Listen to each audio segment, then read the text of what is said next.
All right, we're live. What's up, hockey fans? How are you? Good Monday. David's work here with you. Welcome to the Odd Man Rush, brought to you by Intense Nutrition and coming to you live on the 5 Reasons Sports YouTube channel. I'm joined this week by Alex Baumgartner of the Fifth Line on the 5 Reasons Sports Network. We're going to talk some Panthers today. Alex, thank you so much for coming on. I appreciate the time, my friend. I appreciate it, David, and no better time to talk about the Panthers, as you said, best team in the NHL, so it should be a fun one. Yes. It's kind of amazing, right? Like, they've been one of the best teams in the league since the season started. I think since the holiday break, they've kind of been shot out of a cannon. It's been pretty ridiculous. I was just kind of going over some of the numbers before logging onto the show here today. You know that their average margin of victory is almost 4 goals. Like, that's unbelievable. I mean, when you look at the last few games, when you're winning like 9-2 and 7-1, but I mean, all these 8 wins that they've had, 8-0-1 since coming out, they're averaging 6 goals a game. Their average margin of victory is 3.8. They're only giving up 2.5 goals. It's really, I mean, it's like a dominant 80s team, right? Like, when have we seen something like this in recent memory? Well, just watch a Panthers game, and you'll see all 4 lines can score for the forwards and the defensemen. I mean, Mackenzie Weegar's top 2 in takeaways in the NHL. He's jumping up in the rush, and he's getting chances now. Slow start offensively, at least for the goal scoring for him. Got a goal last game, almost made it 2. Everyone on this team can score, and it looks like they're just having a lot of fun. And I can't remember in the 15 years I've been watching hockey an offense this powerful, this consistently. No, it's crazy. I mean, like, I have to go back to the powerhouse Red Wings teams of the 90s that could just throw like 4 lines at you and hit you hard. I mean, in the 80s, it was like, first it was the Islanders, the Oilers, Montreal had a couple of good teams in there. Calgary had Boston. But I mean, man, just in recent memory, like, it's just the goals don't come like this. And it kind of leads me to like the next thing I was wondering, like, is it sustainable? Like, it's more than a hot streak at this point. Like, we've seen it most of the year. It's gone up a notch recently, but here's why I think it's sustainable. You can let me know what you think. As obviously, this is all banking on that they stay healthy for the most part. They've already had Barkov and Duclair miss some time, but this is assuming that they stay intact. There's no fluky reasons behind it. It's not like it's because of like a hot power play or one guy carrying things. Although Jonathan Huberdeau is on like another level right now, but he's certainly not the only one that's doing it. It's very balanced. You mentioned it. The defensemen are getting, every game you're seeing multiple points from defensemen. They're so active. As soon as the puck is on any of their sticks, whether it's, Aaron Ekblad or whether it's Radko Gudas, as soon as they get the puck on their stick in the defensive zone, they're gone. Guys are moving. They're pushing the pace. It's out. It's really pretty amazing. All of that. What's the fluke? What's the anomaly? Why is that? It's not crazy to me. What is crazy is the fact that it's not crazy. Is that it's like very possible and sustainable for it to be real, right? Like, convince me otherwise. Tell me where I'm wrong if I am. Well, when you're looking at these score lines, 9-2, 9-3, 7-1, I want to say that's not sustainable, but it doesn't seem real. It could maybe not 9 goals every night, but at the beginning of the season, we can remember they were scoring 5-6 goals every game, had a little bit of a weird patch, as you will, in the season during the middle of that first 35 games. And then they came out of the COVID break, tore it up. The reason why I think it will be sustainable, at least high octane offense, their transition game to me is just so elite. I think they're number 1 in the league, at least according to Bally Sports broadcast, off the rush and scoring. And we've seen Carter Verhaeghe the last couple of games. Every time he enters the zone, it seems like he's ripping it top shelf. The transition game, the guys keep their feet moving. The defensemen, they headman the puck right away. This team knows how to play on the rush, and nothing's slowing them down. I feel bad for every opposing team's defense when they have to come to Florida. Yeah, it's got to be a bit overwhelming because they just come at you in waves. It doesn't stop. You don't get a break when the third line is out there, when the fourth line is out there. It's so consistent, and it's hard for opposing teams. Like, yeah, because like, look, usually you're used to putting out your best defensive players against, maybe a line or two. you really have to pick and choose. If you're going to put your best defensive line out there against the Barkov line, then, what are you going to do when Huberdeau, Duclair, and Bennett are out there? What happens when, Anton Lindell, this 20-year-old rookie that we're going to talk about in a few minutes, and he's leading guys out there and putting up points. And then the fourth line, this ridiculous fourth line that they've put together of Ryan Lomberg, Luosterainen, and Hornquist. They've been maybe the most consistent line in terms of pace and production. It's crazy. And I think one of the X factors that's coming up right now that we're starting to see like emerge from the weeds a little bit is the power play. The power play was, and not putrid. I don't want to say it was that bad, but I mean, the power play just, something wasn't right. There was just some disconnect. They weren't on the same page. It was so much passing. Pucks weren't getting to the net. Since the holiday break, it's slowly but surely showing some signs of life. They got power play goals in 7 of the 9 games. They got 1 multi-power play goal effort. But I mean, overall, you're seeing a little bit more. I mean, even in the last game, it took right off the draw. It took maybe 10 seconds for that Duclair goal in the first couple of minutes where you're setting him up in the slot. And that's the other thing that I like about this power play. And one of the reasons that I think it's moving so well is instead of using the bumper down low to facilitate, they've got a guy up high in between the circles. And they're using that to free up space for the guys on either flank of the points. And that's giving them a little bit more room to open up those passing lanes. But I mean, either way, Alex, I just think getting the power play getting going on top of what we were just saying with, is this sustainable? I mean, there's still like room for improvement, which is nuts, right? Well, we brought it up on the Fifth Line show as well, and I'm glad I'm not the only one that noticed. The power play looks a lot simpler, and as you mentioned, bringing that guy into the high slot, it's Barkov most of the time now. Him and Huberdeau can just sauce the puck over one defenseman or 4 on the other team, hit Ekblad, and everything opens up. Now there's gaps, and they're scoring a lot of play too.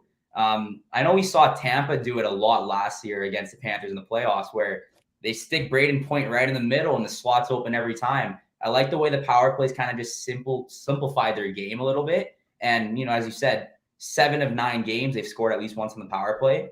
In the long run, that's going to help you a lot, specifically towards the end of the season. Yeah, I mean, you talk about a team like Tampa. They really leaned on their power play. I mean, that was a huge strength for them and a big part of their success. Whereas with the Panthers, I mean, they could really go with no power plays and still, run you out of the building with their scoring because they're so good 5-on-5. They've been scoring shorthanded goals the last couple of weeks because they're so aggressive and so fast. If the power play go, it just doesn't even seem fair. Like, it seems like we're playing like PS4 or PS, whatever PlayStation is right now. I'm old, so I don't keep up. But whatever it is, like the Madden of hockey, it's just scoring at will. All right, we're getting some questions in here, so I just want to see what these guys. Strange territory for Panthers fans, right? It's like I wake up thinking about that every day because I've been following this team since its inception.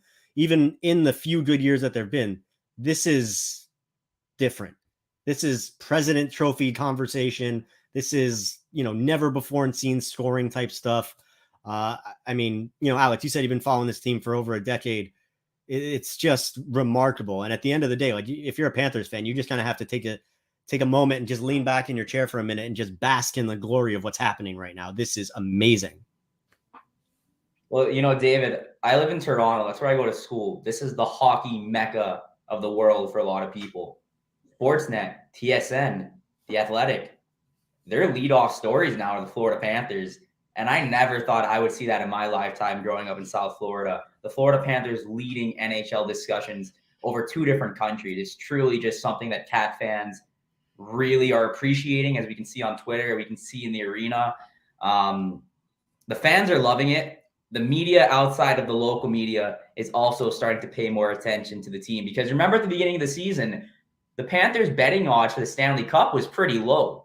They might have been 10th or 12th in the league.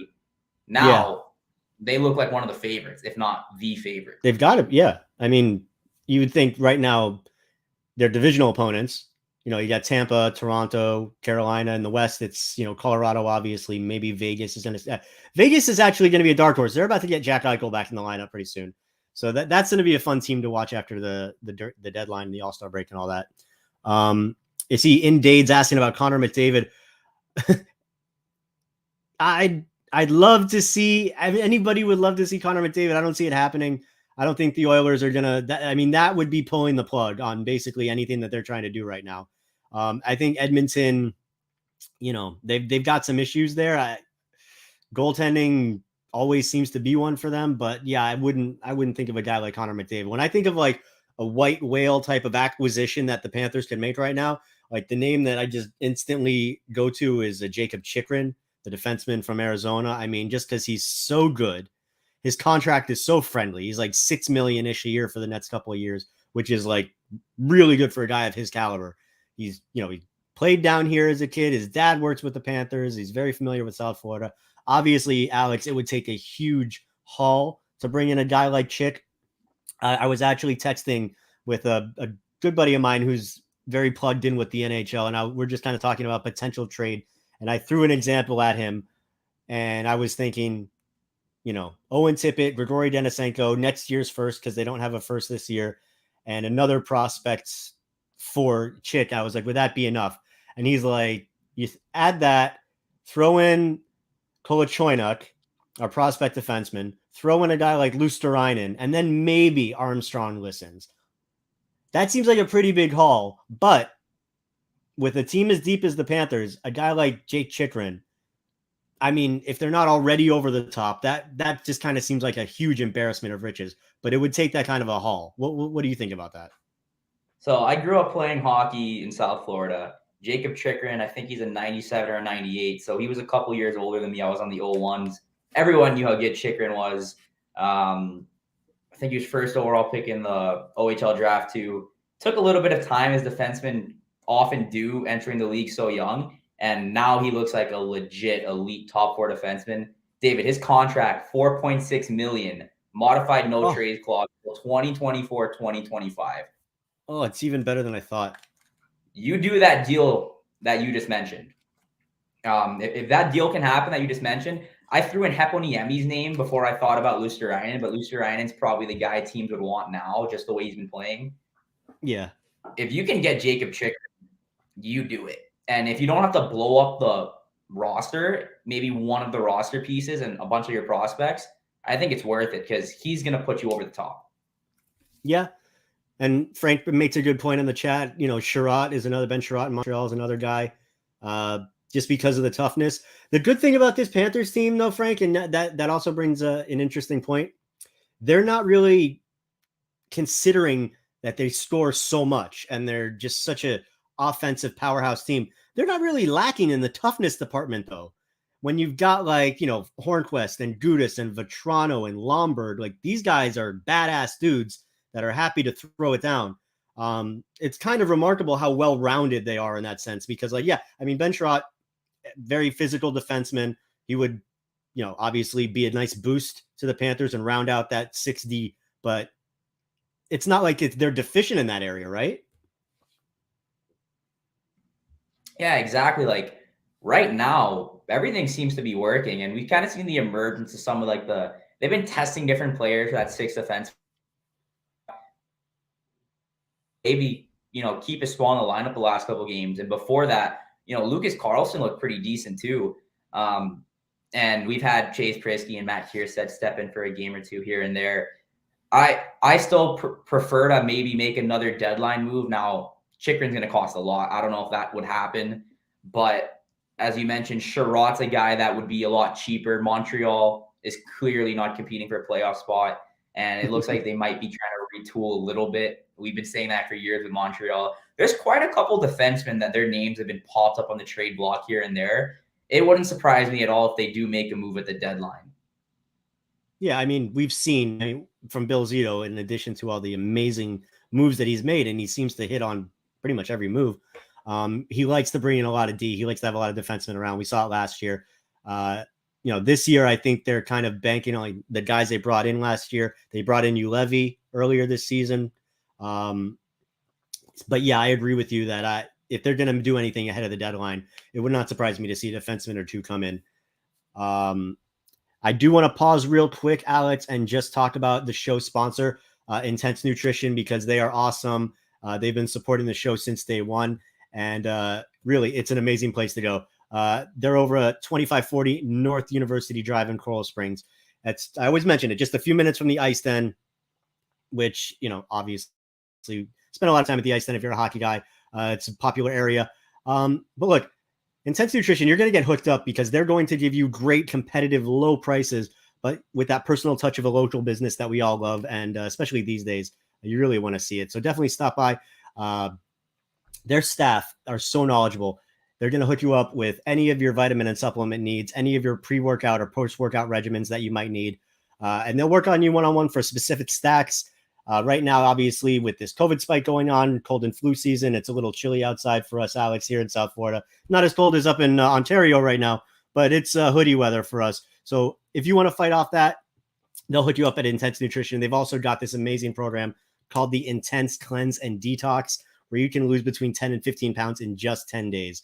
Again, it's Intense Nutrition, located at 2540 North University Drive in Coral Springs, right on the corner of University and Royal Palm Boulevard. Or you can give them a call at 954-775-0257. All right. From one very positive high note and the awesome Intense Nutrition guys, I want to switch gears for a second. It's kind of hard not to talk about this, but I guess with success, if you're not breeding some haters, you're not really doing it right. Isn't that how it works? And the attendance trolls are out once again. And I mean, look, the reality is, like, let's not kid ourselves. What happened, the situation here in Sunrise isn't going to change overnight. It's going to take time if you're going to build up that base. Now, the Panthers, dedicated fan base of, 8 to 10,000 fans that have been there, every year, game in, game out, they're always going to show up. But you're starting to see it slowly build. And where I notice it is on the weeknights. Though, like a Tuesday night game, unless it was like the Rangers or the Bruins or something, you weren't going to get a lot. But now it's like, regardless of the day or the opponent, the crowd's very consistent. They're loud as hell. They're really into it. I mean, look, like I said, if you're not generating some hate and if people aren't bitching and moaning, like, this has been going on for a while. But right now, like, who cares? Like, look at the standings. Like, that's all you got to do. Just point at the scoreboard. Like, at the end of the day, every team is going to be envious. Every fan base is going to be envious. I mean, look at that. Look at the standings. Panthers leading the league in wins, in points percentage, in goal differential. Their home record is like historically good. Let them hate, right? As you said, the haters are going to hate. It comes with winning. Panthers have been a team that haven't really shown up before the last couple seasons. When the rebuild kind of started happening, you got guys like Barkov, Ekblad, Huberdeau, and they started to progress and develop their games more. Then the team started making a little more noise. Now people are upset that the Panthers are the best team in the league. And as this tweet said, what a waste it is to have the two winningest teams in the National Hockey League in Florida. Seems like a real inclusive, open-minded guy. Well, I don't know why hockey was capitalized. The NHL really wanted to expand the game. That's why they've done expansions. That's why they went into southern markets. That's why you see guys like Austin Matthews, Jacob Chikrin. They're coming out of southern markets and they're NHL All-Stars, franchise players. This is only good for the game. From California. Exactly. Like in Canada, the kids are going to play no matter what. A Canadian team hasn't won the Cup since 93. That hasn't slowed down Canadian development. But you look in South Florida specifically, the Florida Alliance has went to national championships consistently, to finals in the national championships. Those are youth hockey teams, 04 AAA teams. It's growing the game. And honestly, as a hockey fan, I love seeing teams in non-traditional hockey markets embrace a game that kids up north have loved their entire life. So I don't understand what's the problem with that. Yeah, no, I'm with you. And I'm looking at the chat right now. Frank brings up another good point. The arena is huge. Like, that thing will seat like 21,000. So even when you get like 14, 15, 16K, which is going to pack most NHL arenas, there's still going to be a decent amount of empty seats just because it's so big. So yeah, the looks can be deceiving. All right. Haters aside, like, at the end of the day, as you said, like, who gives a bleep? The Panthers are just like, they're a class above right now. And usually when the Panthers, amazing dedicated fan base has to defend this point, which it seems like every year there's some trolleys out there just kind of trying to piss people off. We're not usually doing it from the point of looking down on every single other team from the top of the mountain and just waving, hi, yeah, you want to make fun of our attendance. Maybe I'll see you in the playoffs. Maybe, probably not. Because, yeah. So just enjoy it, right? Just let them cry. Like, look how much fun people are having at the rink. They're doing the wave. They're chanting, we want 10 in like the first and second period. It's just, it's fun. And I think Panthers fans are having fun. So don't let this garbage bother you. I mean, Panthers are scoring so quickly, like you can't even get to your seat. Like Calgary game, Montreal game, last night against Columbus. Within a minute they're scoring goals. Like there's lines outside still trying to get into the arena at that point. Yeah. No, that's cool, man. It's great, and I'm sure fans are enjoying it. I just at the end of the day, I don't let crap like that bother you. Like enjoy this, please. Just sit back and bask it in. All right. So the next guy that I wanted to get into, we kind of touched on him earlier, but I just want to give some attention. Anton Lindell. I think he's starting to be discussed a little bit more on a bigger scale. You can understand how, you're going to get lost in the mix of rookies when you've got like Lucas Raymond doing so well in Detroit. Trevor Zegras obviously gets a lot of attention. But he's really turned a corner. I think after a very slow November, he only had 2 points in November, 13 games. So it was taking, maybe whatever the adjustment period, getting acclimated to the NHL, to the speed. Because remember, he's still just 20 years old. He's still going to grow and he's still got to mature. Since December's game started, he has just taken off and not looked back. In 16 games in December and January, he's a point per game player, 16 points in 16 games, which is that's elite if you're an NHL player. If you're a point per game player, let's not argue, that's elite. That's high end. And that's where he's been for the last 2 months. This month, he's got 9 points in 8 games. Right now, he's on a 3-game point streak where he's got 5 points. He's comfortable. I think what's jumping out at me, Alex, and let me know what you're seeing out of him. What I see whenever he's with the puck is confidence.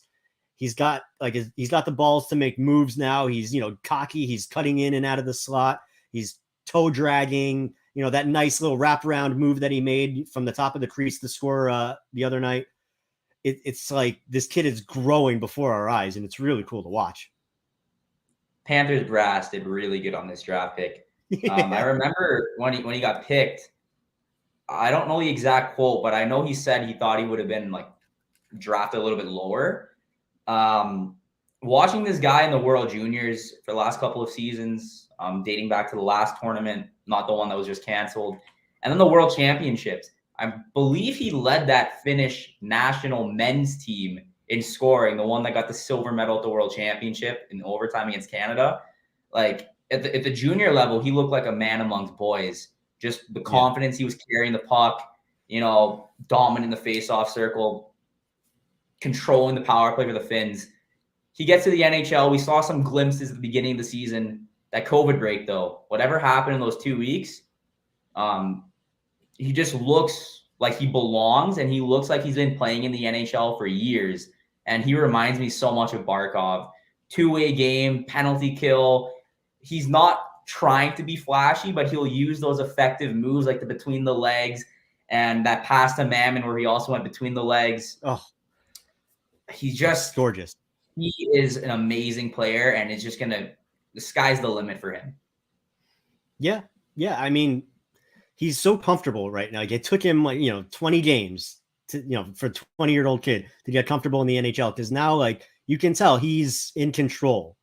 He's not chasing the game right now. Like, he's so in touch with what's happening that he can have the wherewithal to make a no look behind the back, between the legs pass with a guy checking him into the boards.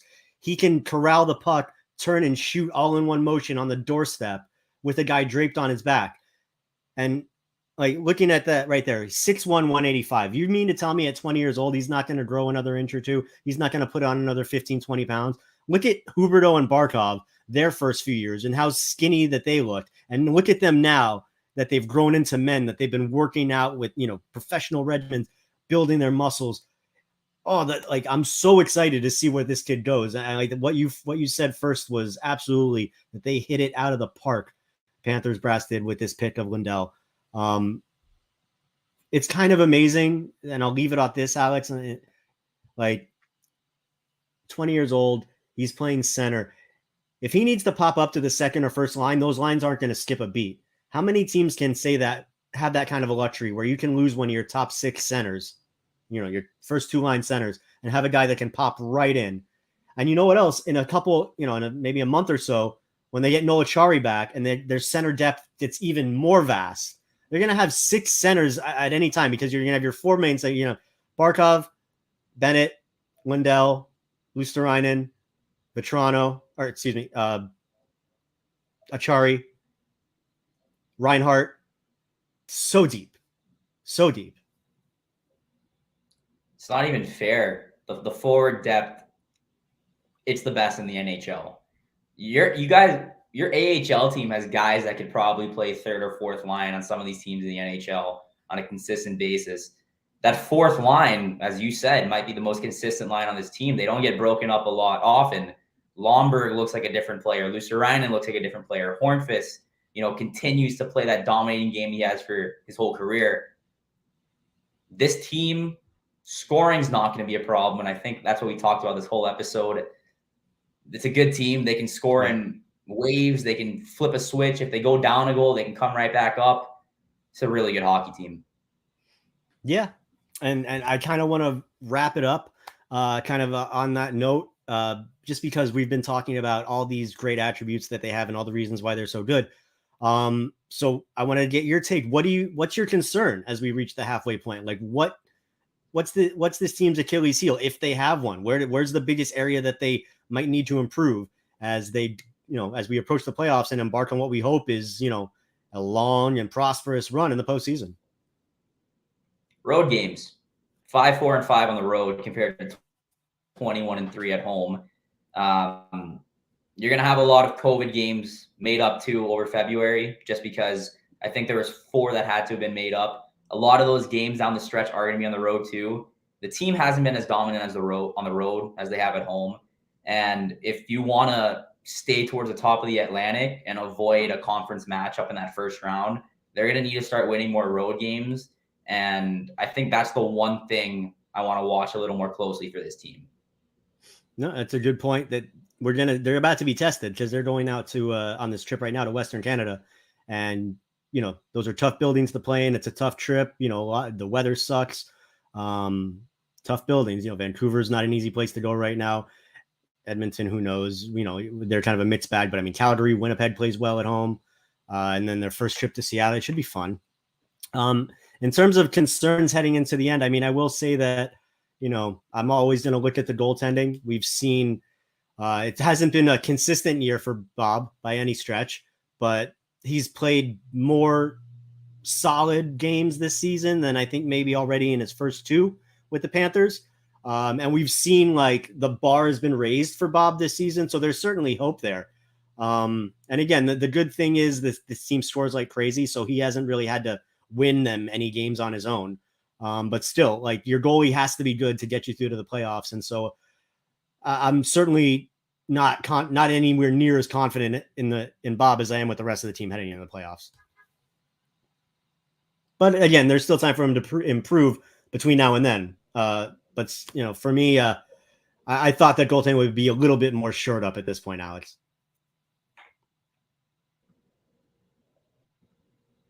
Yeah, I agree with you 100%. Until they can start winning playoff series, goaltending is always going to be a question, and contract's pretty high for what they paid for Bob. So only time will tell.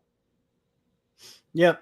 I mean, it just, you think about like when we were coming into the season, the thought was like, all right, well, Spencer Knight's the insurance policy. If Bob doesn't show up this year, well, we've got this great 20-year-old kid, Spencer Knight. He showed up in the playoffs. He looks like he's the real deal. Hasn't really evolved the way that we thought it would. Obviously it's been a mixed bag for Knight. He's right now, he's hopefully going to be at least one start on this trip. Came off the COVID list, wasn't quite ready for that full 60-minute load just yet. But, I think for Spencer Knight, he's so young. They're certainly not trying to rush him. I want to see him get some time. He's probably going to be your backup heading into the playoffs.